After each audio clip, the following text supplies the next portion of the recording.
I used to be able to talk about Brexit in my sleep, right? I had so much knowledge. I'm not boasting. It wasn't a particularly pleasant achievement, but I had so much knowledge. I had so much understanding. I had so much evidence, largely from you to start with, from people like Kieran, the van driver, as we somewhat inadequately described him. It turned out to be an expert on a level that never really reached the Tory cabinet, the last several Tory cabinets, an expert on what leaving the customs union and the single market would mean for British imports and exports. And I can't remember those days. A sort of 2-year period immediately after the referendum when this radio programme went off like a rocket. Ended up on the front page of the New York Times because of those viral clips that we used to get of people ringing in to just spout Brexiter propaganda, Brexiter slogans, and for reasons that I will not understand as long as I live, nobody else was actually interrogating them. Whether it was coming from Nigel Farage and Boris Johnson, or whether it was coming from, Bulldog Billy down the Dog and Duck. Nobody ever said, oh, go on then, just tell me. No one ever asked the second question, which was usually, what laws is it that you're looking forward to not having to obey anymore? And for some bizarre reason, there's bizarre aligning of the planets that just meant this became the only place in the UK media where it was actually happening. And I mean, that's not an opinion, that's counting. So I didn't need any help at all. I could just come on air. There'd be another little wrinkle in the Brexit universe. I could come on air, take a breath, and that's it. I was off. I knew where to go. I knew what to say. I generally sometimes knew what the callers would do. I couldn't wait for someone angry to ring in who was absolutely adamant that they had all the answers. And then we'd just tug that little thread. YouTube's full of it. You can't swing a cat on YouTube for people ringing me adamant that I knew nothing and they knew everything. And within 30 seconds of the conversation starting, fell apart like cheap suits. In fact, I stopped enjoying it after a while. I'll tell you precisely the moment that I stopped enjoying it. I stopped enjoying it when my patriotism overtook my professionalism. When my love of my country actually began to supersede my love of my job. And also my love of what this particular chapter in British political history was doing to my job, pushing the programme to all the parts I'm not going to lie to you, I thought it should have been in 10 years previously, but for whatever reason it hadn't. It hadn't scaled those dizzy heights, and then along came Brexit. But when that pendulum swung, and once that thought's in your head, you can't get rid of it. That's when I coined the phrase, it's very good for business, but it's very bad for the soul. Even as my book goes into the bestseller charts, there's still 52% of me is thinking, I wish that this hadn't happened. I wish we hadn't done such a stupid thing. And I use the word we, not you or they. I wish we hadn't done such a stupid thing, because we all got parts to play. I wish we hadn't done such a stupid thing. So I could come on air between 2016 and 2019, do you think? And I didn't even really need a run-up or a rehearsal, rehearsal, since when did we have rehearsals? But I didn't need any form of preparation or contemplation. Come on air, press the button, put a penny in the slot, and I'm off. James O. Brexit. I haven't got a clue how to have these conversations anymore. Only really realised this morning. I haven't got a clue. Today's story is deeply significant, right? Trading goods between the UK and the EU, which is, if you care about such things, physically nearer than anywhere else, geographically closer than any other trading bloc or market that we might have access to, in terms of simple gravity, in terms of miles or kilometres or metres or whatever you prefer, whatever your unit of choice may be, it is nearer than anywhere else. And trade between the two, between them and us, which is, of course, what we are now, is getting worse, not better. It's getting worse. As a consequence of, wait for it, red tape. This is a new study by a university in Birmingham. I think it's Aston University. So let's pause now to allow everybody to shout, oh, Remainer universities, you can't trust them. It's reported in the Financial Times. Oh, you can't trust the Financial Times. They make it all up. They're all a bunch of Remainers. It's reported in the BBC. Oh, the BBC is so anti-Brexit, because that's what these people are reduced to now, claiming that reality doesn't exist, claiming that observable evidence is not real. You know, the same people probably who are comfortable claiming that Haitians are eating cats and dogs in Ohio are claiming that the BBC and the Financial Times and LBC and every other reliable news outlet in the country are wrong somehow and all of the importers and the exporters are lying. They're all making it up. Or if things are worse, it's all the fault of Gary Lineker, Carol Vorderman and James O'Bleeding Bryan. It's madness. So I can still do that stuff. I can still do the spiel, the shtick, the banter. Dreadful word, but I like it. I can still do all of that. I can still go off on a mad rant. And back in the day, I'd go off on a mad rant and you'd just start ringing me because you would always know roughly what I was going to ask at the end of the conversation. But I don't know how to have these conversations anymore. Many small UK producers have given up altogether exporting small amounts to the European Union because of all the extra rules and regulations. A vote to cut red tape created more, just as many people explained pretty much from the very beginning of the process that it would do.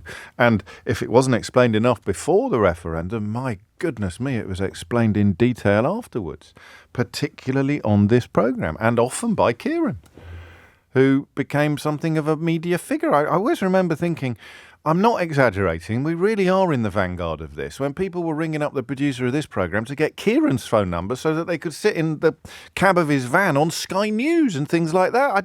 I still don't understand why they couldn't do that work for themselves. Just get in a lorry, try and import something and ask what's going to happen when they get rid of all the red tape. Or rather, introduce loads more. So this is Aston University Business School. Oh, yeah, well, you can't trust them. Seriously, I read on Twitter that everything's going brilliantly. You can't... Hey, by the way, something's bad happening in Germany. That means Brexit was a brilliant idea. I'm Andrew Neil. You read the Aston University Business School shows that UK goods exports to the EU fell 27%, imported goods by 32%. Why do you think there is less choice in your shops? And why do you think what's there costs a little bit more than it would do even with inflation and fuel crises? The variety of stuff we're exporting has dropped. 1,645 fewer types of British products exported to every EU country because British producers are giving up on small consignments, which will be affecting them everywhere. We spoke to the cheese fella, didn't we? Simon, I think his name was, had a cheese company up in the northwest. Sold it.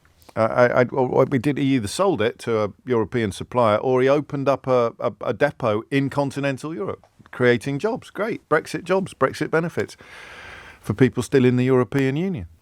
And farmers, clothing makers, wood and paper manufacturers are among the hardest hit industries. Do not attack the farmers. It's a bit of a misrepresentation that all the farmers voted to leave and that they all are now reaping what they sowed, pardon the pun. There may have been a marginally higher average in that sector than there were in some other sectors, but it was nowhere close to the kind of ratio that I used to think it was until I was re-educated by better informed callers. Edible fruits and nuts, if you're in that kind of business, it's Armageddon, down 73.5%. I'll say that again. If you had a business exporting edible fruits and nuts to the EU, your business has gone down by 73.5%. The further away the country, as you'd expect, the bigger the effect. The smaller and more distant EU countries have been affected the most. The bigger, closer countries affected the least, but the overall numbers remain absolutely shocking. And the bizarre bit, perhaps, is that it's getting worse, not better. You'd have thought that as businesses adjusted to the new requirements, the new regulations, the new red tape, you'd have thought that things might now be getting better. But you've had 8 years of complete denial. 4 different prime ministers, all dedicated to denial. You know, well, maybe not. Yeah, so May, Truss, Johnson, Sunak. Yeah, 4. 4 different prime ministers, all dedicated to complete denial. May, perhaps least forgivably of all, because she's the one that knew the truth. And that's perhaps why things have got worse. And they're supposed to get even worse this year, aren't they? I think they've postponed it again. New checks and regulations coming in on fruit and vegetables. So everything is getting worse. And we dotted every I and crossed every T together between 2016 and 2020, let us say, between the referendum result, Razor's Edge referendum result, and Boris Johnson claiming that he would get Brexit done, getting elected on the back of a promise to get Brexit done. And I guess that's when we stopped talking about it all the blooming time. When he, quotes, got it done, end quotes, when he got rid of pretty much every member of his own parliamentary party with a scintilla of overt integrity because they had the audacity to stand up and tell the truth about what a no-deal Brexit would mean. And off it goes. And here we are. And I don't know how to talk about it anymore. It's the strangest thing. It's a bit like Tom Jones forgetting how to sing Delilah. I imagine that, I don't know, Shakin' Stevens forgot the words to This Old House. I need a slightly more up-to-date reference. Imagine if Taylor Swift forgot the words to Shake It Off. Or never, ever, ever, ever getting back. What's after that? I forget. I'm never, ever. I don't know how to talk about it anymore, and I don't understand why. It's extraordinary. So how do we talk about it now? Because you have to now start talking about it in the context of the current government. Listen, I'm not going to stop reminding you. In fact, I did a bad job yesterday on the Keir Starmer story. I should have hit you much harder with all the things that Boris Johnson accepted from donors that nobody really batted an eyelid at. The food was the big one. We did only remember that towards the end of the program. They couldn't even buy their own dinner. Boris Johnson and his former mistress, now wife, couldn't even buy their own dinner. They're having dinner delivered by Lord Bamford, a big Brexiter, actually. Oh, there, it's all coming back. That's what I used to do. I used to knit it all together like that. Now I sound like Donald Trump talking about weaving.